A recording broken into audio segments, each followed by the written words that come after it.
सत्ता में अब उस सियासी विस्फोट की बात जो राष्ट्रगीत वंदे मातरम पर हो रहा है। इसके कुछ एपिसोड हमने आपको पहले दिखाए हैं, लेकिन अब इस पर धर्म युद्ध बढ़ता जा रहा है। नए नए राज्यों के नाम जुड़ते जा रहे हैं। इस कलेश का नया एपिसोड कश्मीर से रिलीज हुआ है। सवाल यह है कि जिस राष्ट्रगीत से अंग्रेज भी कांप गए थे, आखिर उस वंदे मातरम पर देश में कलेश क्यों छिड़ा है। आज राष्ट्रगीत वंदे मातरम के 150 साल पूरे हो गए हैं। इस मौके पर पीएम मोदी ने कांग्रेस पर टुकड़े टुकड़े वाला जो कटाक्ष किया है, उस पर भी सियासी बवाल शुरू हो गया है, जिसमें हिंदू मुस्लिम वाली चिंगारियां बहुत ज्यादा हैं। लेकिन पहले सबसे नई तस्वीर जो महाराष्ट्र से आई है, जहां वंदे मातरम वाले विवाद की लपटें फैलती जा रही हैं। वोट बैंक वाली सियासत का पारा भी अब चढ़ता जा रहा है। आज इसका एपिसेंटर बना कोलाबा में समाजवादी पार्टी के नेता अबू आजमी का घर, जहां बीजेपी नेता बड़ी संख्या में पहुंच गए। उनके घर के बाहर ही वंदे मातरम गाने लगे।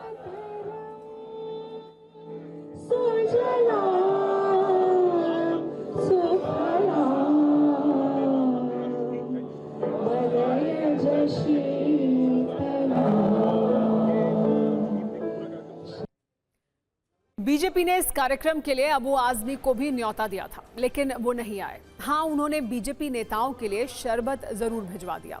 अबू आजमी साफ कह चुके हैं कि वंदे मातरम गाना इस्लाम में जायज नहीं है, इसीलिए वो किसी भी कीमत पर राष्ट्रगीत नहीं गाएंगे। वंदे मातरम, वंदे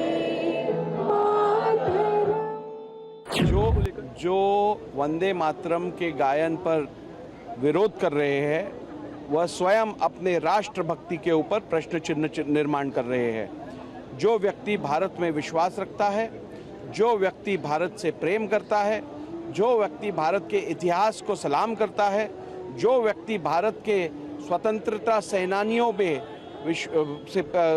की कुर्बानियों को याद रखता है, वह निश्चित रूप से वंदे मातरम का गायन करेगा। नहीं, देखिए, ऐसा मुस्लिम गा तो रहे हैं बहुत सारे, मैं कहाँ मना कर रहा हूँ। मैं कह रहा हूँ कि जो भी अपने मजहब में सच्ची आस्था रखता है, वो अपनी माँ का भी नमन नहीं करता, माँ के भी सामने भी सजदा नहीं करता।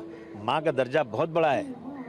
इस्लाम के मानने वाले जो अल्लाह को मानते हैं, वो अल्लाह के सिवा किसी के सामने सजदा या किसी का नमन नहीं कर सकते। बस मेरा ये कहना है। हमने सोचा कि कुछ लोग वंदे मातरम का विरोध करते हैं, तो हमने उनको भी निमंत्रण भेजा। उनके घर के बाजू में कार्यक्रम लिया ताकि उनको आने जाने में ट्रैफिक न लगे, उनको आने जाने में सहूलियत हो और वो आसानी से इस कार्यक्रम में वंदे मातरम का गायन करने के लिए पहुंचे। लेकिन खेद है कि वो यहाँ पर पहुंच नहीं पाए। हम उनको ये कहना चाहते हैं, संदेश देना चाहते हैं कि इस देश में रहना होगा तो वंदे मातरम कहना होगा। भारतीय जनता पार्टी मुस्लिम एमएलएस को टारगेट कर जिस तरह का विवाद उत्पन्न करना चाहती है, इससे इनका राष्ट्रवाद, इनका राष्ट्र प्रेम कितना ढूंगी है कि राष्ट्रगीत का उपयोग भी ये चुनाव की राजनीति के लिए कर सकते हैं। इससे बड़ी गंदी बात कोई हो नहीं सकती, ऊंची राजनीति कोई हो नहीं सकती। अबू आजमी ने विधानसभा में भी और विधानसभा के बाहर भी वंदे मातरम गाने से मना किया है। वंदे मातरम का मतलब है मैं पृथ्वी को नमन करता हूँ। वंदे मातरम, मैं पृथ्वी को नमन करता हूँ। आप खाते यहाँ का है, पैदा यहाँ होते हैं, नौकरी यहाँ करते हैं, धंधा यहाँ करते हैं, तो आप ऐसा क्यों कर रहे, क्यों नहीं गा रहे? वैसे अब वंदे मातरम वाला ये कलेश सिर्फ एक राज्य या शहर तक सीमित नहीं है, बल्कि इसकी रेंज अब कश्मीर तक पहुंच गई है। हमने आपको इससे पहले महाराष्ट्र और राजस्थान वाला विवाद दिखाया था, लेकिन अब इसका एपिसेंटर है जम्मू कश्मीर, जहां वंदे मातरम पर विरोध से भरे बयानों की तीव्रता ज्यादा दर्ज की जा रही है। यहां भी एक ऑर्डर जारी किया गया था कि सभी स्कूलों में राष्ट्रगीत के 150 वर्ष पूरे होने के उपलक्ष्य में वंदे मातरम गाया जाए। लेकिन कश्मीर के स्कूलों में वंदे मातरम गाने वाले आदेश पर भी धर्म युद्ध छिड़ गया है। मुत्तहिदा मजलिस उलेमा ने इसका विरोध किया है और एमएमयू के नेता मीरवाइज उमर फारूक ने कहा है कि सांस्कृतिक उत्सव की आड़ में हिंदुत्व की विचारधारा थोपने की कोशिश हो रही है। मुस्लिम राष्ट्रगीत नहीं गाएंगे क्योंकि इसके कुछ अंश इस्लामी मान्यताओं के खिलाफ हैं, और अगर मुस्लिम छात्रों को राष्ट्रगीत गाने के लिए मजबूर किया गया तो ये नामंजूर होगा। वैसे आज हमने अपने न्यूज मित्रों के लिए वंदे मातरम वाले विवाद पर सत्ता की एक दिलचस्प कुंजी भी बनाई है, जिसमें आपको ये बताएंगे कि आखिर मुसलमानों को वंदे मातरम गाने से परहेज क्यों है। सबसे पहले सत्ता की डिक्शनरी में समझिए वंदे मातरम का अर्थ क्या है। वंदे एक संस्कृत शब्द है जिसका अर्थ है नमन करना, जबकि मातरम का मतलब है माँ। इसीलिए वंदे मातरम का अर्थ है भारत माता को नमन करना। वंदे मातरम गीत में मातृभूमि की वंदना की जाती है, लेकिन शहर शहर मुस्लिम समाज के लोग और नेता इसका विरोध क्यों कर रहे हैं, क्या तर्क दे रहे हैं, वो भी आप नोट कर लीजिए।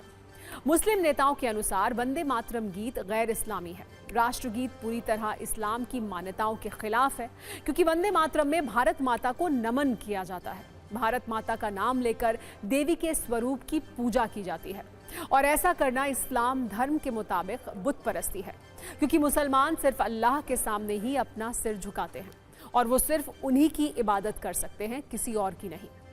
इन्हीं तर्कों के साथ वंदे मातरम राष्ट्रगीत पर कश्मीर का पारा भी चढ़ा हुआ है। वंदे मातरम के पढ़ने या गाने से कोई मकसद पूरा नहीं हो सकता है।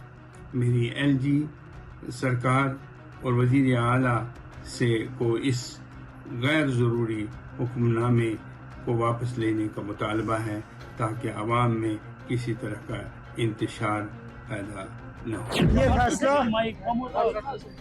काबीना के जरिए नहीं हुआ है, ना एजुकेशन मिनिस्टर साहिबा का कहीं पे इस फैसले पे दस्तखत, हमारे काम में दखल नहीं किया जा रहा। ये हम फैसला करेंगे कि स्कूल में क्या होना चाहिए या नहीं होना चाहिए। बाहर कहीं से इन मामलों में डिक्टेशन नहीं आना चाहिए। आज प्रधानमंत्री मोदी ने वंदे मातरम के 150 वर्ष पूरे होने पर विशेष स्मारक डाक टिकट और सिक्का भी जारी किया। साथ ही कांग्रेस पर कुछ कटाक्ष किए। उन्होंने बताया कि कैसे वंदे मातरम गीत के टुकड़े टुकड़े किए गए, इसीलिए आज उन तथ्यों पर भी एक कुंजी जरूरी है।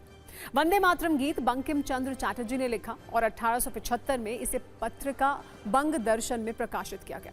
1905 में बंगाल विभाजन के दौरान वंदे मातरम का गीत लोगों की जुबान पर चढ़ गया, जो अंग्रेजों के दिल में डर पैदा कर रहा था, और तभी कुछ मुस्लिम नेताओं ने वंदे मातरम के विरोध में अपने सुर छेड़े। वर्ष 1937 में वंदे मातरम पर हिंदू मुस्लिम टकराव रोकने के लिए पंडित नेहरू की अगुवाई में एक समिति बनाई गई, जिसमें मौलाना अबुल कलाम आज़ाद भी थे। तब अबुल कलाम आज़ाद ने इस गीत को पढ़ा और बताया कि इसके शुरुआती 2 पद इस्लाम विरोधी नहीं हैं, क्योंकि उनमें मातृभूमि की बात है, लेकिन 2 पदों के बाद हिंदू देवी देवताओं का जिक्र है। 1937 में भारतीय राष्ट्रीय कांग्रेस के फैजपुर अधिवेशन में यह तय किया गया कि केवल गीत के पहले 2 छंद ही गाए जाएंगे, जिससे मुसलमानों की धार्मिक भावनाएं आहत ना हो। आज इन्हीं ऐतिहासिक तथ्यों का जिक्र पीएम ने किया और कहा, 1937 में राष्ट्रीय गीत की आत्मा के एक हिस्से को अलग कर दिया गया और इसी विभाजन से देश के विभाजन के बीज बोए गए। वंदे मातरम से जुड़ा एक और विषय है जिसकी चर्चा करना उतना ही आवश्यक है। आजादी की लड़ाई में वंदे मातरम की भावना ने पूरे राष्ट्र को प्रकाशित किया था, लेकिन दुर्भाग्य से 1937 में वंदे मातरम के महत्वपूर्ण पदों को, उसकी आत्मा के एक हिस्से को अलग कर दिया गया था। वंदे मातरम को तोड़ दिया गया था, उसके टुकड़े किए गए थे।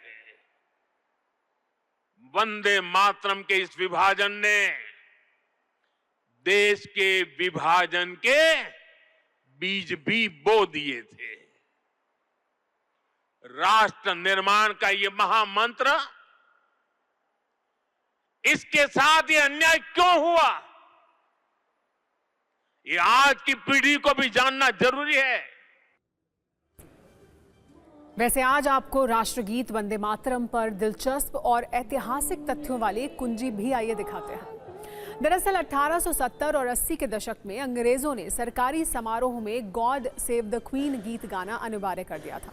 तब अंग्रेजों के इस आदेश से बंकिम चंद्र चटर्जी को बहुत ठेस पहुंची और इसी के विरोध में उन्होंने 1875 में गॉड सेव द क्वीन के विकल्प के तौर पर वंदे मातरम गीत लिखा, जो संस्कृत और बांग्ला में था। इसके बाद 1882 में उनका उपन्यास आनंद मठ प्रकाशित हुआ, उसमें इस गीत को उन्होंने रखा। 1896 में भारतीय राष्ट्रीय कांग्रेस के कोलकाता अधिवेशन में रविंद्रनाथ टैगोर ने पहली बार ये गीत गाया। आजादी के बाद संविधान सभा में 24 जनवरी 1950 में वंदे मातरम को राष्ट्रगीत के रूप में अपनाने संबंधी वक्तव्य पढ़ा गया, जो स्वीकार हो गया। बड़ी बात यह है कि बंगाल में चले स्वाधीनता आंदोलन के दौरान रैलियों में भी जोश भरने के लिए ये गीत गाया जाता था और एक समय में ब्रिटिश सरकार इससे इतना डर गई थी कि इस पर प्रतिबंध लगाने पर विचार करने लगी थी। अब इसी राष्ट्रगीत को लेकर देश में हिंदू मुस्लिम कलेश हो रहा है।